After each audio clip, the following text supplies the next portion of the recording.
দুর্গাপুজোর পরে ডিভিসি জল ছাড়তে শুরু করেছে, ব্যাপারটা কিন্তু তা নয়। দুর্গাপুজোর আগে থেকেই এই খবর আসছে যে ডিভিসি জল ছাড়ছে, ডিভিসি জল ছাড়বে। এবং সেই সময় আমি আপনাকে একটা তারিখের কথা বলতে পারি, 18ই সেপ্টেম্বর, যেদিন এই খবর সামনে আসে যে ডিভিসির তরফ থেকে জল ছাড়ার সিদ্ধান্ত নেওয়া হয়েছে এবং ডিভিসির তরফ থেকে কারণ জানানো হয়েছে যে এবার নিম্নচাপের জেরে ঝাড়খণ্ডে একটা মাত্রাতিরিক্ত বৃষ্টি হয়েছে, সেই কারণে ডিভিসি জল ছাড়ছে। আবহাওয়ার উন্নতি হলে জল ছাড়ার পরিমাণ কমবে। বর্তমানে আমরা দেখতে পাচ্ছি মমতা বন্দ্যোপাধ্যায় বা আমাদের সরকার বারবারই বলছেন যে আমাদের না জানিয়ে জল ছেড়ে দিয়েছে ডিভিসি। বিষয়টা কিন্তু তা নয়। দুর্গাপুজোর আগেও এই যে জল ছাড়া হচ্ছে, ডিভিসি জল ছাড়ছে, এ সম্পর্কে মমতা বন্দ্যোপাধ্যায়ও যথেষ্ট ওয়াকিবহাল ছিলেন, সেটা তার নিজের কথা থেকেই বোঝা যায়। যখন আমরা দেখেছিলাম যে দুর্গাপুজোর আগে কলকাতা একেবারে ডুবে গেছে জলের তলায়, সেই সময় তার নিজের সরকার প্রশাসন, কলকাতার মেয়র ফিরহাদ হাকিম, তাদের ওপর থেকে দায়টা সরানোর জন্য মমতা বন্দ্যোপাধ্যায় কিন্তু ডিভিসিকেই ছিলেন।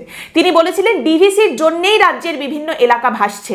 মমতা বন্দ্যোপাধ্যায়ের বক্তব্য ছিল ডিভিসির জন্যই এই দুর্যোগ হচ্ছে, ডিভিসি জল ছাড়ছে বলে বিভিন্ন জায়গা ভেসে যাচ্ছে, ডিভিসি ড্রেজিং করে না, ফরাক্কা বাঁধের নাব্যতা বাড়ানো হচ্ছে না এবং সেই কারণে বিহার, উত্তরপ্রদেশ, উত্তরাখণ্ডের সমস্ত জল এসে কলকাতার গঙ্গায় পড়ছে এবং কলকাতার গঙ্গার কিন্তু এবং কলকাতায় যে জলটা জমছে সেই জলটা বেরোনোর আর কোনো জায়গা থাকছে না, সেই কারণেই এই দুর্যোগ হচ্ছে। এবং মুখ্যমন্ত্রী বলেন এটা কেন্দ্রের ব্যাপার, এটা কিন্তু আমাদের বিষয় নয়।